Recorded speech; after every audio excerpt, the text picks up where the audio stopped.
हाँ जी 850 लै गया जी 385 नूं। हाँ जी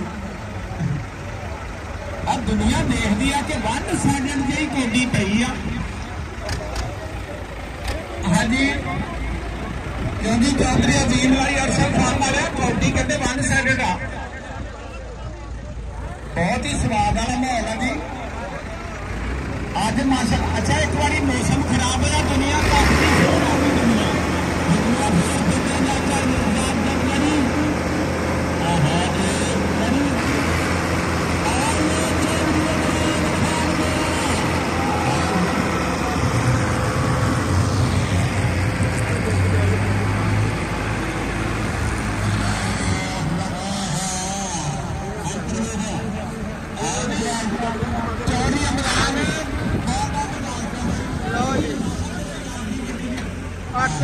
ने जी 85 नोट की ना छड़ी साडा चेंज करो जी।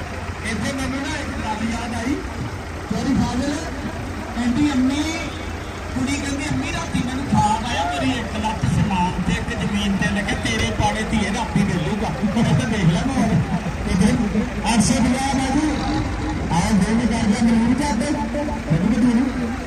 और तेरे बताने वाले मरूद